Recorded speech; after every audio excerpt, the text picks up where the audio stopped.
India 1947 से 2014 part 6।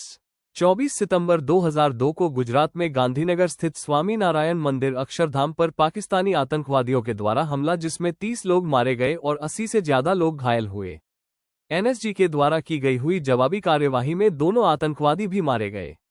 Atal Bihari Vajpayee की सरकार के साल 1998 से साल 2004 तक के कार्यकाल ने महत्वपूर्ण उपलब्धियां हासिल की, जिनमें पोखरण 2 परमाणु परीक्षण, उदारीकरण जैसे आर्थिक सुधारों की शुरुआत और निजी क्षेत्र की भागीदारी को प्रोत्साहन, विदेशी निवेश को बढ़ावा देना तथा गोल्डन क्वाड्रिलेटरल जैसी राष्ट्रीय राजमार्ग विकास परियोजना का शुभारंभ शामिल है। साल 2003 में प्रधानमंत्री अटल बिहारी वाजपेयी के नेतृत्व वाली एनडीए सरकार ने 1 जनवरी 2004 से केंद्र सरकार की सेवा में आने वाले नए कर्मचारियों के लिए सरकार पर पेंशन के बढ़ते राजकोषीय बोझ को कम करने के लिए पुरानी पेंशन योजना को समाप्त करने का निर्णय लिया। संविधान के एक प्रावधान के अनुसार शीघ्र चुनाव का मार्ग प्रशस्त करने के लिए एनडीए सरकार ने 13वीं लोकसभा को समय से पूर्व भंग करने का निर्णय लिया और अप्रैल व मई 2004 में आम चुनाव कराए गए, जिसमें इंडियन नेशनल कांग्रेस सबसे बड़ी राजनीतिक पार्टी बनकर उभरी और डॉक्टर मनमोहन सिंह की लीडरशिप में यूपीए यूनाइटेड प्रोग्रेसिव अलायंस ने गठबंधन सरकार बनाई। इस वीडियो को प्रस्तुत करने से पहले आपको बताना चाहूंगा कि इसे आरजीएम का सहयोग प्राप्त है, एक डिजिटल प्लेटफॉर्म जो आपको बिना किसी निवेश के अपना बिजनेस प्रमोट करने और लाखों रुपया कमाने का अवसर देता है। साथ ही कई एक्स्ट्रा बेनिफिट्स भी मिलते हैं। चलिए अब अपने मुख्य टॉपिक पर आते हैं। चलिए थोड़ा जानते हैं प्रधानमंत्री मनमोहन सिंह के जीवन के बारे में। साल 1947 में 15 साल की उम्र में मैट्रिकुलेशन की परीक्षा के बाद मनमोहन सिंह का परिवार भारत पाकिस्तान पार्टीशन के चलते पाकिस्तान के पेशावर से निकलकर भारत में हल्द्वानी आया और फिर वहां से अमृतसर में ठहरा।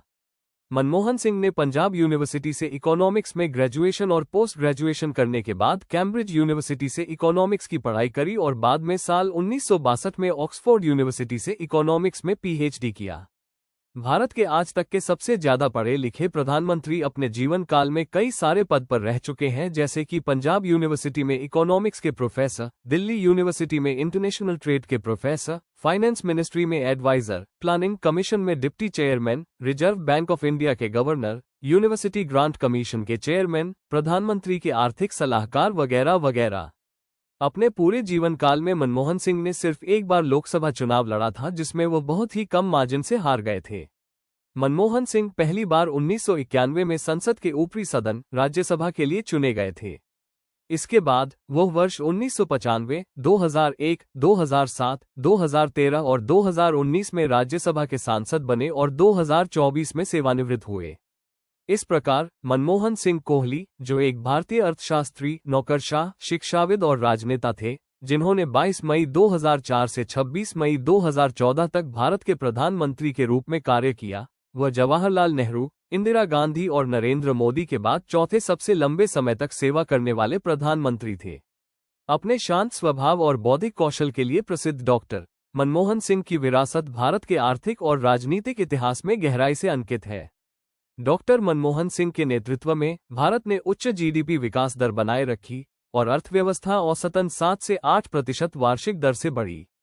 उनकी सरकार ने ग्रामीण गरीबी कम करने और रोजगार उपलब्ध कराने के उद्देश्य से मनरेगा मतलब Mahatma Gandhi national rural employment guarantee act सहित कई सामाजिक कल्याण योजनाएं लागू की।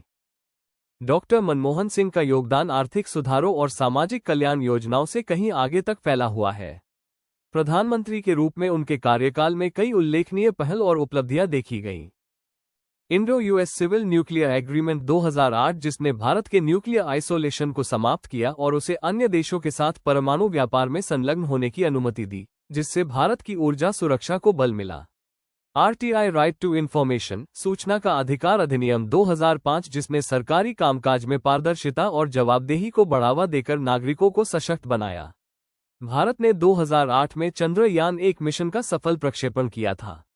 आरटीई मतलब राइट टू एजुकेशन, शिक्षा का अधिकार अधिनियम 2009, जो 6 से 14 वर्ष की आयु के बच्चों के लिए शिक्षा को मौलिक अधिकार बनाता है। राष्ट्रीय ग्रामीण स्वास्थ्य मिशन 2005 ग्रामीण क्षेत्रों में स्वास्थ्य सेवा वितरण में सुधार लाने के लिए शुरू किया गया था, जिसका उद्देश्य शिशु और मातृ मृत्यु दर को कम करना और स्वास्थ्य सेवा सुविधाओं तक पहुंच में सुधार करना था।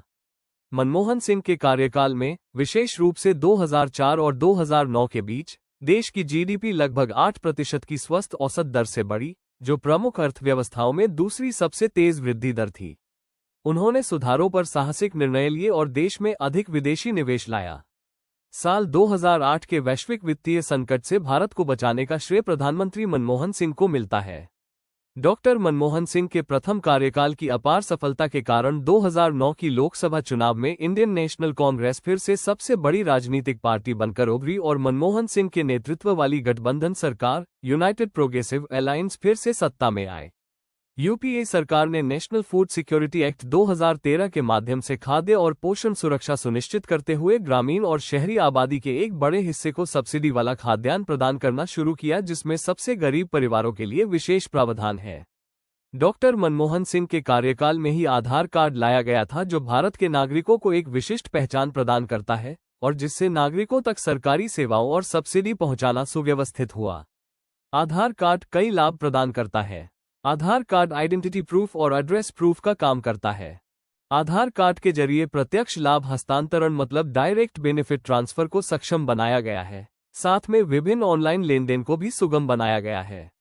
ये बैंक खाते खोलने, पासपोर्ट के लिए आवेदन करने और सब्सिडी प्राप्त करने जैसी प्रक्रियाओं को सरल बनाते हैं, साथ ही धोखाधड़ी को कम करते हैं और पारदर्शिता को बढ़ावा देते हैं।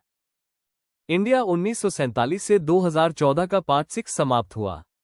पार्ट 7 जल्द ही पेश किया जाएगा। तब तक के लिए बने रहिए हमारे साथ। Thanks for watching. यदि इस वीडियो ने कोई विचार या भावना आपके भीतर छोड़ी हो तो कृपया सब्सक्राइब करें और इसे उन लोगों तक पहुंचाएं जो सतह नहीं, सार्थकता की तलाश में है।